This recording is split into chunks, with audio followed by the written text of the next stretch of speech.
Hello, good morning, whatever. This is the Sunday School outline for February 14th, 2021. I'm Stephen. This is the last Sunday in Lent this year. No, the last Sunday before Lent this year. It's Transfiguration Sunday. I'm titling today's lesson Talking Tabernacles and Transfiguration. The lectionary readings for today are 2 Kings 2, 1 through 12, Psalm 50, 1 through 6, Mark 9, 2 through 9, 2 Corinthians 4, 3 through 6.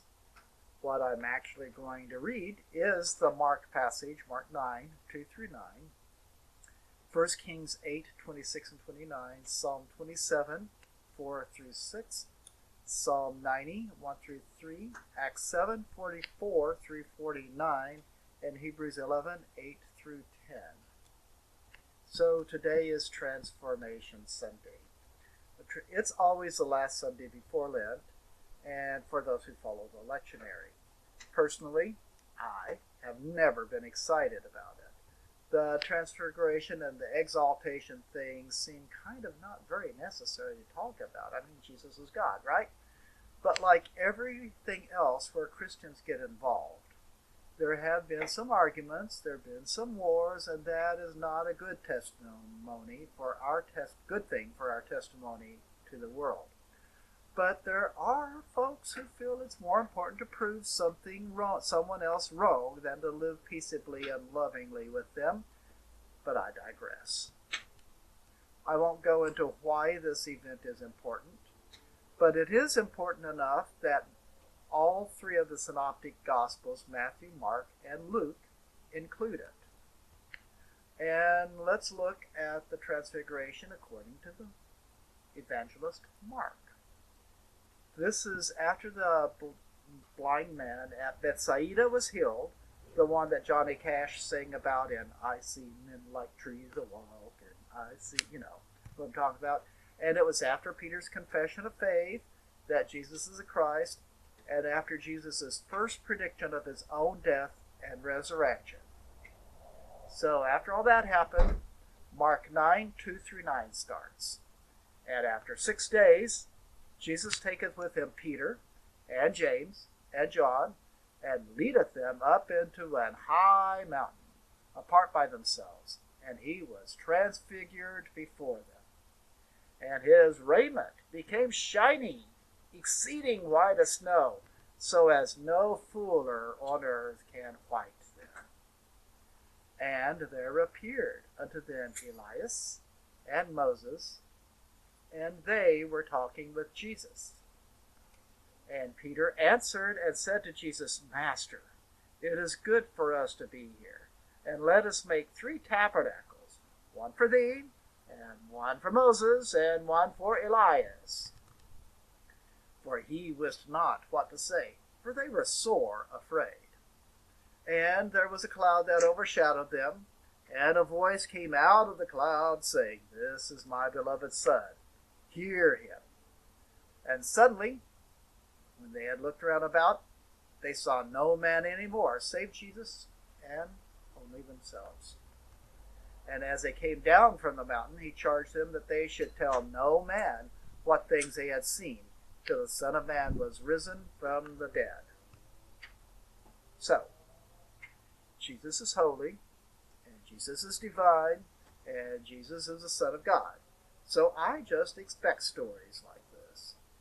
Peter, James, and John didn't have the experience of hearing about Jesus in Sunday school like I did. They seem to go to sleep during all the important stuff and then wake up and make pronouncements. They don't go to sleep in the Mark version, but they do go to sleep in the Luke and the Matthew version, both, I believe. They sleepy heads all the time sleeping. I think the people who wrote the Gospels down like to make fun of Peter because he was kind of right on. He is very human. He wants to make a place for Jesus and Elijah and Moses. And I'm not sure if these were intended to be shrines or places to live, but they were high in the mountains, and I'm not thinking it was a good place for either proposition. But he did seem to think it was important enough to get in on the conversation. And just what was it going to use to construct those tabernacles anyhow? Well, I don't know.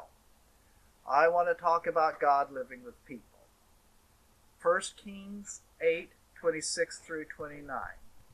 Now, 1 Kings and 2 Chronicles 6, 1 Kings 8 and 2 Chronicles 6 contain two tellings of the consecration of Solomon's temple. There's a lot of discussion in them about God dwelling on earth. Now, if you have a Bible, and you should, read these passages and compare them. If not, well, maybe you can read those passages on the internet. And now, this is Solomon talking. He says, "And now, O God of Israel, let thy word, I pray thee, be verified, which thou spakest unto thy servant David my father. But will God indeed dwell on the earth? Behold, the heaven and heaven of heavens cannot contain thee. How much less this house that I have builded? Yet have thou respect unto the prayer of thy servant and to his supplication, O Lord my God, to hearken unto the cry and to the prayer which thy servant prayeth before thee today, that thine eyes may be toward this house night and day, even toward the place of which thou hast said, My name shall be there, that thou mayest hearken unto the prayer which thy servant shall make toward this place." So, in this part of the passage, Solomon acknowledges that the wonderful temple he spent a lot of money and taxes to build is insufficient for God. But he asks God to bless the temple anyway. People interpolate this passage so that they think of God as living in their own homes. Paul actually claims that God dwells in our physical bodies. What does 1 Corinthians 6:19 says? Well, I'll tell you what it says. What?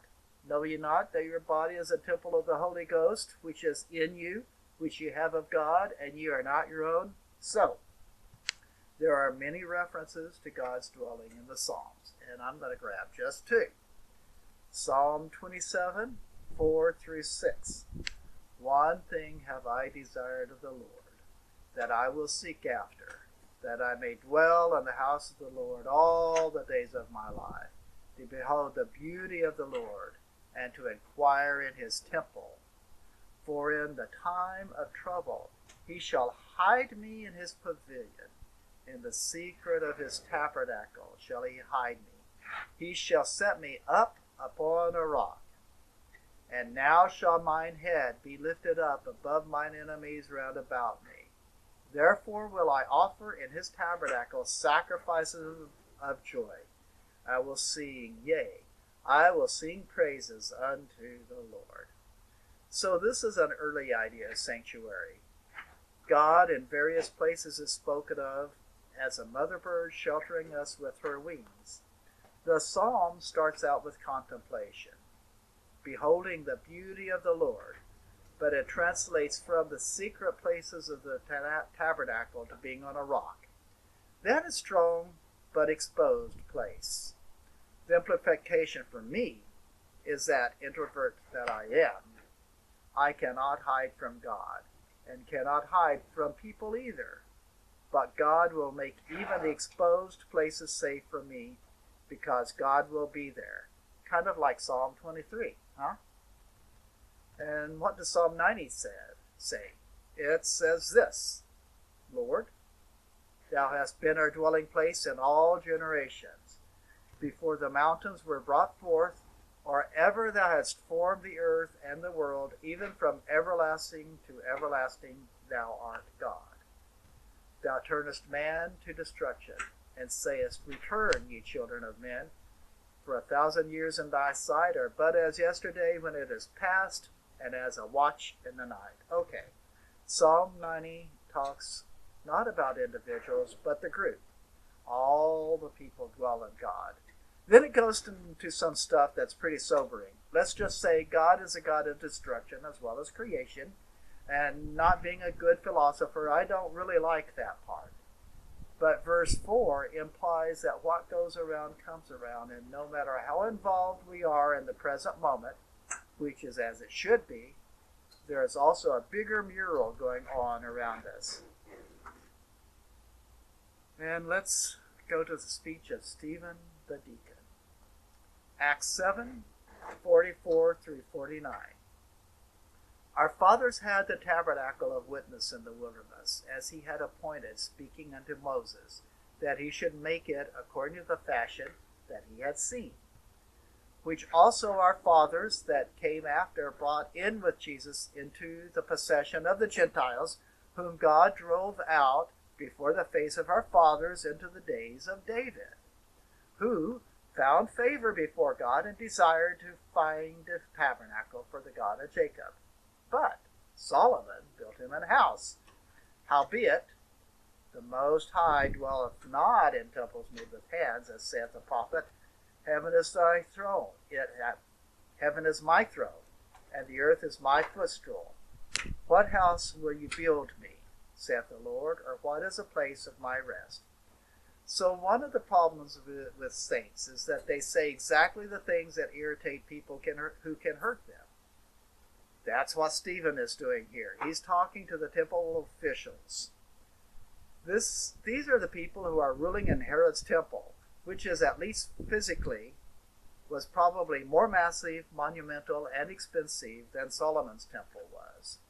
And he takes the time to tell them that the building on which they based their offices is pretty much worthless, outmoded, and never was what it was, a dwelling place of God anyway. So why did they even build it? No wonder they gnashed their teeth on him, which I think means they were pretty upset. And then they dragged him out of town and hit on him with rocks until he died. Well, I like cathedrals and temples, and I believe God dwells everywhere on the planet, but I don't plan on insulting anybody who thinks they are God's people. And finally, let's look at a section from the Heroes of Faith chapter, Hebrews 11:8 through 10. By faith Abraham, when he was called to go out into a place which he should, after receive for an inheritance, obeyed. And he went out, not knowing whither he went. By faith he sojourned in the land of promise, as in a strange country, dwelling in tabernacles with Isaac and Jacob, the heirs of him of the same promise. For he looked for a city which had foundations, whose builder and maker is God. So, this talks about the country of God. I'm sorry, but any person who calls a physical country a Christian country is a very nice person who applies divine attributes on purely social and amoral institutions, and thereby hopes to make them better.